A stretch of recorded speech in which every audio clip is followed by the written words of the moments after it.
میں آپ سب کی سلامتی ہو۔ شکر خدا کا کہ جس نے مجھے اور آپ کو شرف ایمان عطا فرمایا کہ اس کے کلام اقدس میں سے ہم کچھ باتیں ایمان کے روح سکون کے وسیلے سے سیکھ سکیں۔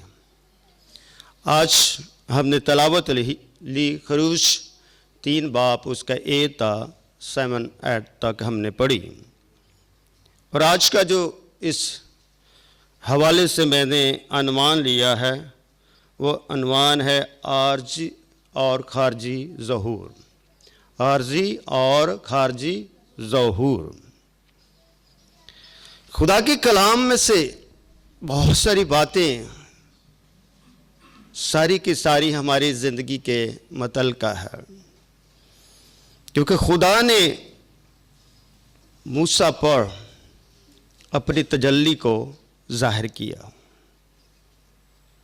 اور اسے کہا اے موسیٰ، اے موسیٰ تو اپنی جوتی اتار، میں ابراہیم، یعقوب اور اسحاق کا خدا ہوں۔ خدا نے بندہ موسیٰ پر اس ظہور کو ظاہر کیا جس ظہور کی آج ہم بات کرنے کو ہیں۔ کلام ہر شخص سناتا ہے اور ہر زندگی کلام سننے کے لیے بیتاب رہتی ہے، مگر خدا جو خالق ہے، جو مالک ہے، آخر اس نے اپنے کلمے کو جو اس کے ساتھ تھا اسے انسانی وجود دے کر انسانیت کے ساتھ وہ متحد ہوا، اور اس کا وجود لینا سب سے بڑی برکت اور سب سے بڑی قدرت ہے۔ خدا بیٹے کلام مجسم یا کلمت اللہ نے انسانیت کو کیا کر لیا؟ پہن لیا۔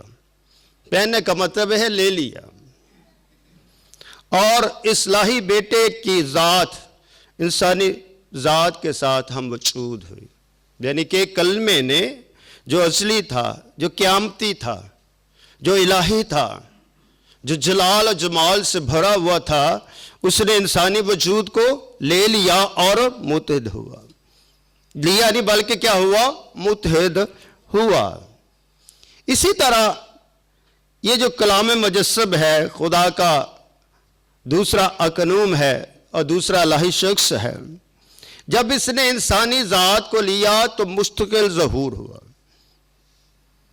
پہلے عارضی اور خارجی ظہور ہوتا رہا، مگر اب یہ ظہور جو ہے مستقل ہے، یعنی کہ کلمے نے انسانی ذات کو لے کر اس میں متحد جب ہوا تو اس کا مستقل کیا ہوا؟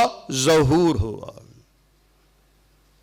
اور یہ ظہور اب کنٹینیولی جاری اور ساری ہے، اور یہی جو ظہور ہے، جو مستقل ظہور ہوا، یہ سب کائنات کا مالک ہے، اور اس کی فطرت جو ہے عارضی اور خارجی ظہور میں ہوتی رہتی ہے، ہوتی رہے گی۔ جیسا کہ موسیٰ پر جلتی جھاڑی میں اپنا عارضی اور خارجی ظہور کیا، دکھایا، نمودار کیا اور پکارا اے موسیٰ، اے موسیٰ اپنی جوتی اتار، کیونکہ یہ جگہ کیا ہے؟ پاک ہے۔ اس کا مطلب ہے کہ جہاں خدا کی حضوری ہے، جہاں خدا کی معموری ہے، وہ جگہ کیا ہے؟ پاک ہے، مقدس ہے۔ اگر ہم وہاں پر جوتی لے کر آتے ہیں اور اپنے ارادے میں غلط فطور رکھتے ہیں تو وہ خدا کو پسند نہیں۔ خدا نے تو جہاں پر موسیٰ سے محض جوتی کی بات کی ہے، کیونکہ خدا نے اس لیے جوتی کی بات کی کہ موسیٰ جان جائے کہ میں ہوں سو ہوں۔ اس نے ظاہر کر دیا، اپنی پاکیزگی ظاہر کر دی، اپنا جلال ظاہر کر دیا، اپنا ظہور ظاہر کر دیا، اپنی تجلی ظاہر کر دی۔ اس سے پتہ چلتا کہ خدا کتنا عظیم ہے۔ کلام خدا میں لکھا کہ خدا کو کسی نے کبھی نہیں دیکھا، اکلوتا بیٹا جو باپ کی گود میں ہے اس نے ظاہر کیا۔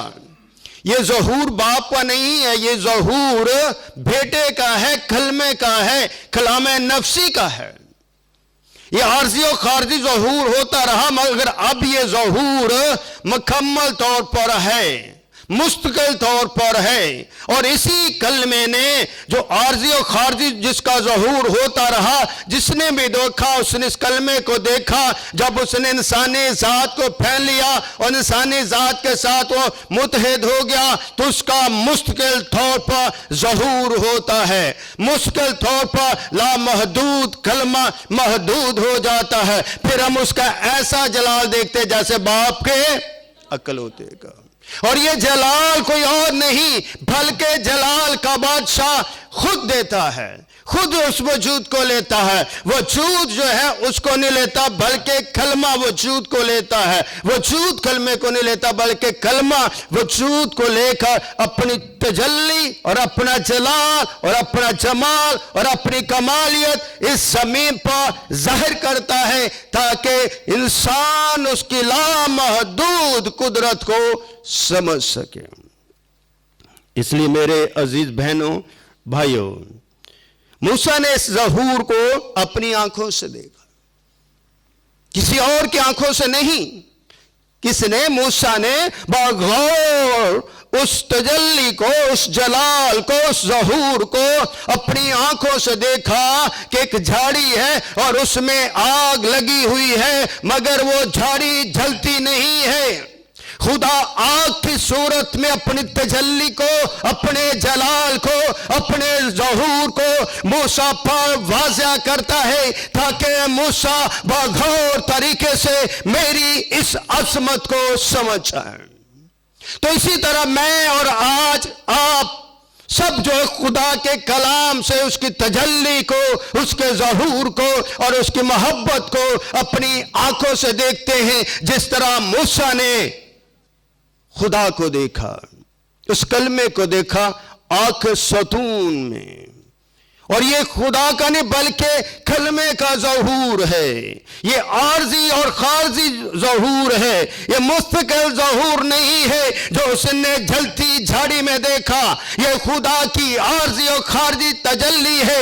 اس عارضی خارجی تجلی نے جب انسانیت کو لے لیا تو خدا کا کلمہ جو ہے مستقل طور پر وہ زمین پر آ گیا۔ وہ جو کلمہ لامحدود تھا اس نے انسانی ذات میں محدودیت کو اختیار کھا لیا اور وہ انسانیت کے مشابہ ہو گیا، اور اس نے اپنے آپ کو خالی کر لیا اور خادم کی صورت اختیار کی، خادم کی صورت اختیار کر لی۔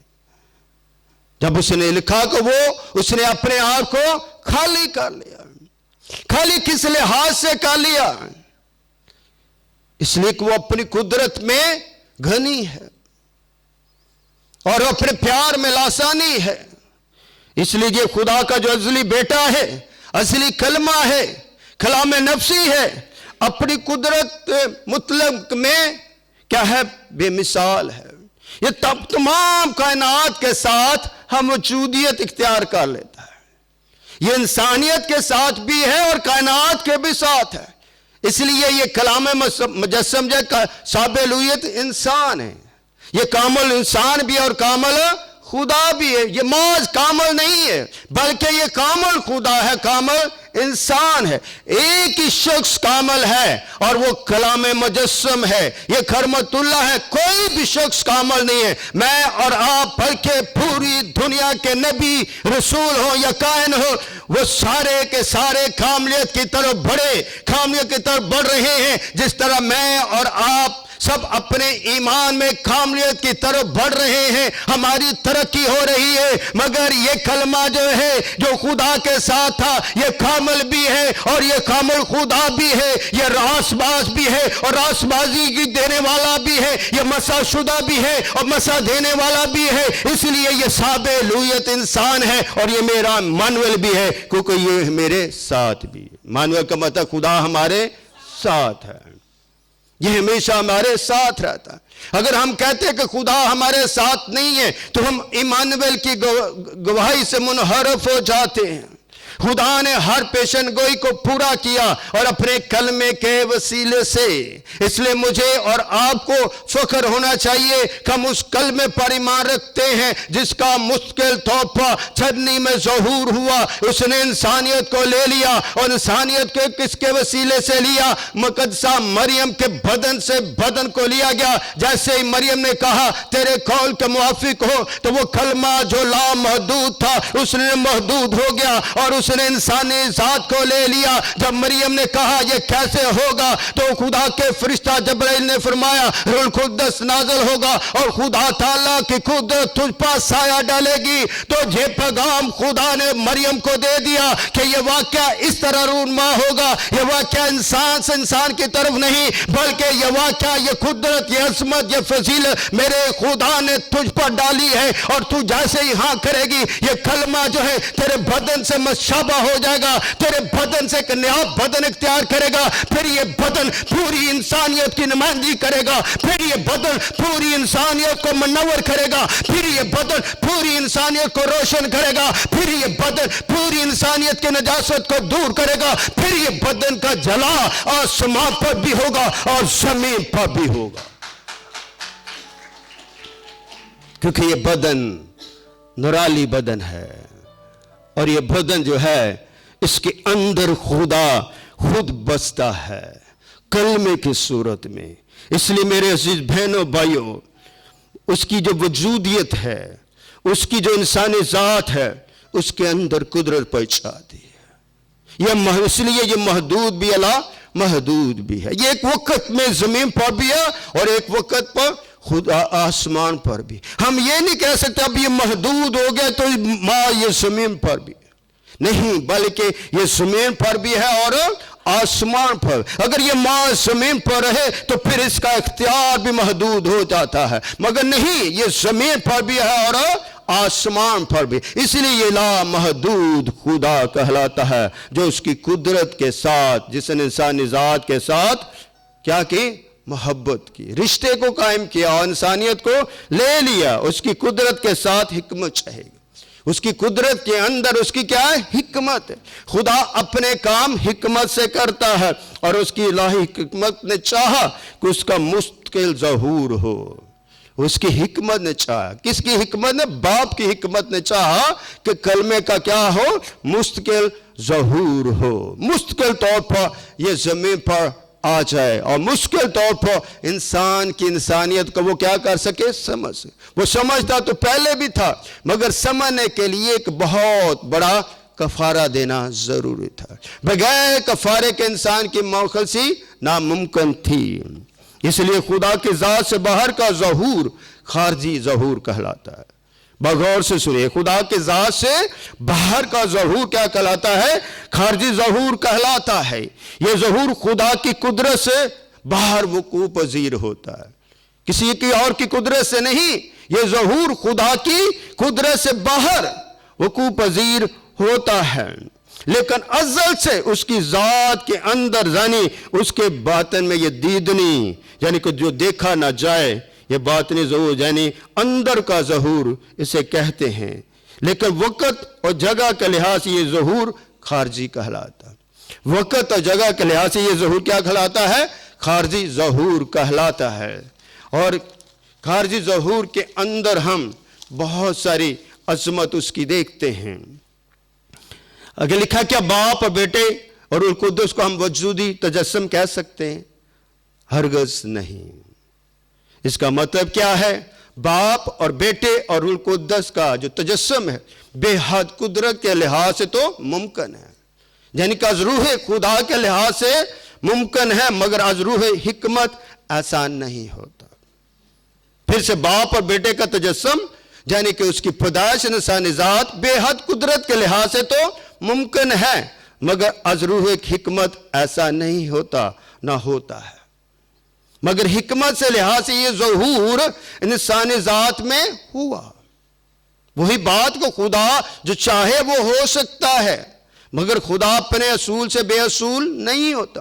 مگر اس عمل میں، اس عظمت میں، اس فضیلت میں خدا نے کلمے سے یعنی اپنی حکمت سے ایسا کیا.